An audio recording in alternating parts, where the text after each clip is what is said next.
They didn't want him to be a prince or a princess, not knowing what the gender would be, which would be different from protocol. She was the actress who turned Duchess, and the world couldn't stop watching. But behind the royal sparkle, a messier story was brewing, revealing Meghan Markle's not-so-perfect side. Everyone thought a prince's son would automatically be a prince, but with Harry and Meghan, things got complicated fast. During that explosive 2021 Oprah interview, Meghan claimed the royal family refused to give little Archie a title. But the truth wasn't that simple. Back in 1917, King George V set strict rules. Only the monarch's children, male line grandchildren, and the eldest son of the Prince of Wales got the title by default. That meant only Queen Elizabeth's grandkids and Prince George qualified. The Queen later made a rare exception for William's younger kids.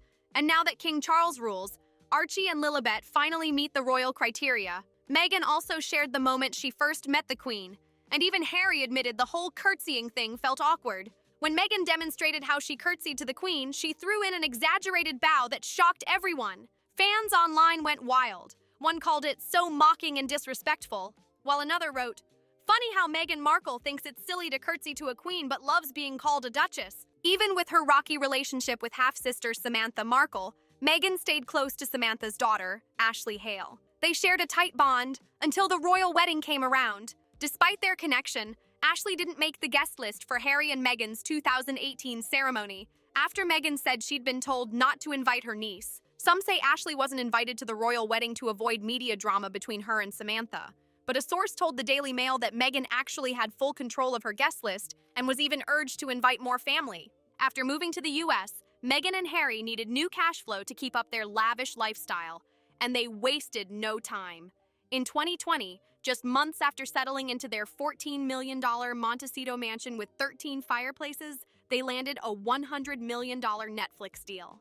But not everything glittered like gold. Out of 5 Netflix projects, 3 flopped, and critics accused the couple of milking royal drama for fame. Meghan's lifestyle, Show with Love, Meghan was supposed to make her a modern Martha Stewart, but viewers weren't buying it. Outlets called it narcissistic, pointless, and exhausting. One post even said, "This isn't a lifestyle show, it's a 40-minute infomercial for her ego." Netflix later slashed their deal down to a basic first-look contract after weak ratings. Even the show's second season missed Netflix's top 50. Then came Spotify, a $20 million podcast deal that fizzled out after just 12 episodes of Archetypes. A Vanity Fair expose tore into Meghan's Archetypes podcast, spilling tea on what really went down behind the scenes. A former Spotify insider told the mag, they wanted a podcast because celebs had them, but had no real plan. Meghan just said she wanted to be herself and talk unfiltered. Spotify reportedly had to push hard for results, even sending their own experts, and Oprah's exec, Terry Wood, to help out. But things got tense. Staff whispered about Meghan's tough attitude, calling her really, really awful to work with and claiming she treated her team like pieces on a board. If you weren't in her circle, you were out fast. The chaos got so bad that Spotify's Bill Simmons publicly slammed them, saying, "That's a podcast we should have launched." The grifters. Then came Meghan's next move, her lifestyle brand, American Riviera Orchard. Neighbors told Vanity Fair it felt like pure hucksterism, accusing her of trying to cash in on everything. The U.S. Trademark Office How do you explain that you bow to your grandmother and that you will need to curtsy, especially to an American? even rejected the name for being too tied to California, so she rebranded as Ever in April 2025, and it sold out instantly, leaving fans frustrated and critics louder than ever. When Meghan launched her lifestyle brand, critics came swinging. The Art of the Brand host Camille Moore tore into it, calling it probably the worst brand execution to date. She blasted Meghan's lack of communication and missing products, while co-host Philip Miller didn't hold back either, calling her a fraud whose brand wasn't built on substance, it was built on using people. Fans were just as furious, claiming Meghan was playing the sold-out game and treating them like they'd buy anything. Reputation expert Eric Schiffer warned the Daily Express that if her pricey Napa Rose wine kept disappearing in hours, retailers will dub her the Duchess of Fake Stock. And then came more drama. Back in 2017, Meghan's estranged half-sister Samantha Markle teased a tell-all book full of family secrets. In an interview with The Sun, Samantha said, "Meghan's a social climber. Hollywood changed her. Her goal was to be a princess. She accused Meghan of abandoning family after fame, though a source told E! News that Samantha never had a real relationship with Meghan, and that Meghan has always taken the high road. A former friend told the Daily Mail, I wanted a sister, and she was like a little sister. "There's Meghan before fame and Meghan after fame. Her transformation shocked people who once called her close. Meghan and Harry's engagement broke royal tradition in more ways than one. She was a divorced actress when she caught the prince's eye. Before Harry, Meghan was married to producer Trevor Engelson for 2 years, but the long distance tore them apart. She lived in Canada filming Suits while he stayed in Los Angeles. A source told Woman's Day it was a tough way to start a marriage. During the BBC engagement interview, Meghan claimed she didn't know much about Harry before their blind date, but one of her old friends told a different story. They said Meghan was fascinated by the royals, kept books about Princess Diana, and even dreamed of living in London long before meeting Harry. I wasn't surprised, the friend added. She loved the Princess Diaries. As their wedding neared, family tension boiled over. Harry made headlines after saying Meghan finally had the family she never had, which deeply offended her relatives. Her half-brother Thomas Markle Jr. hit back in the Daily Mail saying, "She's had a really good family. We were as close as we could be." The truth? Still a mystery. Meghan's father, Thomas Markle, shocked viewers in a Channel 5 documentary when he admitted lying to the press about his daughter. He confessed, "They called me, worried about me, and I told them, 'Go on your honeymoon, don't worry about me,' but that was all a lie." Before becoming the Duchess everyone talked about, Meghan starred in Suits, though real fame hit only after she met Prince Harry. Soon after, rumors exploded that she was being considered for a James Bond movie. A source told The Sun, "Meghan fits the role of a Bond girl perfectly," but blind gossip quickly shut it down, claiming the buzz was fake and stirred up just for attention. Once her royal romance went public, an old friend spoke to the Daily Mail, calling Meghan very calculated and strategic in how she used relationships, saying she could turn cold fast when someone was no longer useful. Royal biographer Penny Junor told The Express that Meghan's comfort with fame might actually have helped her fit into royal life. "Because she's used to the spotlight," Junor said.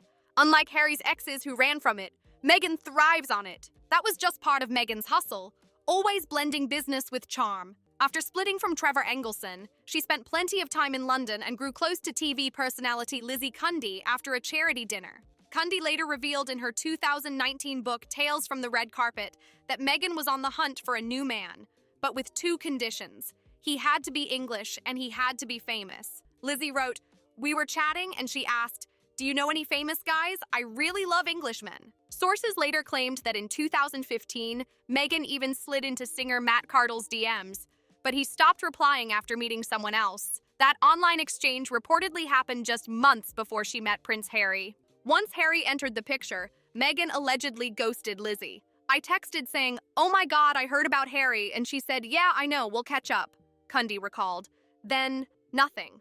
I was literally ghosted." And while the royal wedding looked like a flawless fairy tale to millions watching, insiders say it wasn't all perfect. The Daily Mail reported that Meghan ruffled feathers when she allegedly requested air fresheners for St. George's Chapel, claiming the smell wasn't royal enough. According to royal insiders, Meghan wasn't too thrilled with the scent inside St. George's Chapel before her wedding. One source told the Daily Mail she complained the chapel smelled a little musty, though others said it just smelled like history. The place has been around since 1475 after all, but Meghan allegedly wanted staff to walk around with perfume atomizers and spritz the air before guests arrived. Palace aides quickly shut it down, reminding her that this was the Queen's chapel, and such a request just wasn't appropriate. Then came the tiara drama. Most brides would have been over the moon wearing a diamond and platinum tiara chosen by the Queen herself. But Meghan reportedly had other plans. She supposedly wanted a dazzling emerald tiara instead. A royal insider told The Sun, Meghan had her heart set on it, and Harry was furious when told she couldn't have it. Concerns over the tiara's mysterious origins, possibly linked to Russia, made it off-limits. When the story reached the Queen, she stepped in personally. One insider claimed Her Majesty firmly told Harry, Meghan cannot have whatever she wants. That royal wedding shine definitely came with some serious tension behind the scenes. The Queen made it crystal clear. Meghan gets the tiara she's given, an insider told The Sun. Her Majesty reportedly reminded Meghan to treat staff with respect and follow royal protocol. During the same chat, the Queen even questioned why Meghan wanted a wedding veil at all, especially since it was her second marriage. That must have stung. Soon after, whispers of a rift between Meghan and Kate Middleton started swirling. It all kicked off when Harry and Meghan announced they were leaving Kensington Palace. Reports claimed Kate had snapped at Meghan for allegedly speaking harshly to one of her staffers. The palace denied the story, a rare move that only fueled speculation. Royal expert Angela Mollard told New Ideas podcast that the palace's response was unprecedented, saying it was likely an attempt to calm the growing feud. But the tension didn't stop there. Rumors spread that things got heated during Princess Charlotte's bridesmaid dress fitting before the royal wedding, leaving Kate in tears. An insider told The Telegraph that Kate had just given birth to Prince Louis and was already emotional. And with 3 royal staffers quitting around the same time, many said Meghan's path to the altar was anything but smooth. By May 2019, Meghan's staff exits were turning heads. Her right-hand woman, Amy Pickerel, announced she was leaving, the 3rd key staffer to quit in just months. A royal insider told the Daily Mail, "It's very sad for her colleagues. She's really popular." Amy had been expected to replace Meghan's private secretary, Samantha Cohen, who also stepped down after 17 years of royal service. Even Meghan's personal assistant walked out less than 6 months after the royal wedding. According to the Mirror, she put up with a lot.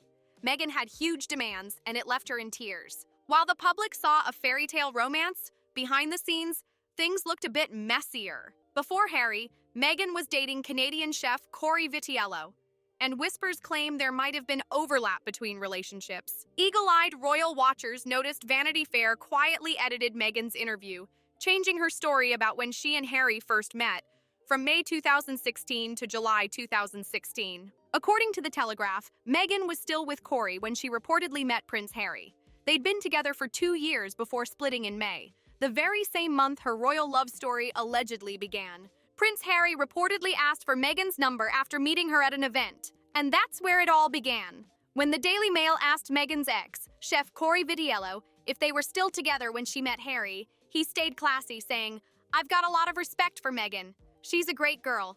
There's no bitterness." But when Harry and Meghan announced in January 2020 that they were stepping back from royal duties, the world pointed fingers, mostly at Meghan. Express columnist Virginia Blackburn claimed, Meghan didn't understand that being a Windsor isn't the same as being a celebrity. Even Canadian millionaire Kevin O'Leary told Tatler, "Once they're ex-royals, they're less interesting. I think Meghan got him into a bad place. She knew what she was getting into." Then came the bombshell twist. According to Page 6, Meghan had stored a bunch of her clothes in Toronto before the wedding and never shipped them to England. Insiders said those same boxes were later delivered to their Vancouver Island home after Megxit. Some believed it proved Meghan always had an exit plan, that she knew England wasn't forever. When the couple dropped their bombshell statement, even the palace was blindsided. Even Queen Elizabeth was caught off guard when Harry and Meghan dropped their royal exit bombshell. Palace insiders said Her Majesty had no idea her grandson was planning to walk away from royal life for a quieter setup in North America. After tense negotiations, the Queen agreed, but she set firm boundaries. One rule hit hard.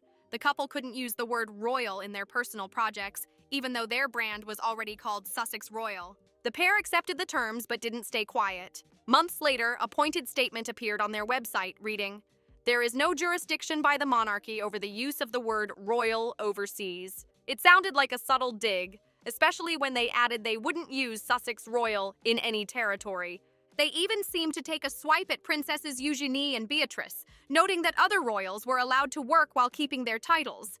Yet Harry and Meghan faced stricter rules. The tone didn't go unnoticed. It felt sharp, maybe even bitter. Now back in the US, Meghan's reportedly been opening up about royal life. And according to her, things inside the palace walls were icy cold. By March 2020, Meghan and Harry's final royal trip confirmed it. There was no going back. A source told the Daily Mail that Meghan saw the visit as proof they'd made the right call leaving. "There's no warmth between the family," the insider said. "She wants to raise Archie in a home filled with laughter, joy, and hugs." But Meghan reportedly found the royal stiffness hard to handle, especially from Kate. "It's still weird to Meghan that no one hugs," the source added. "Everyone's so uptight, especially Kate." Tension was sky high during that visit.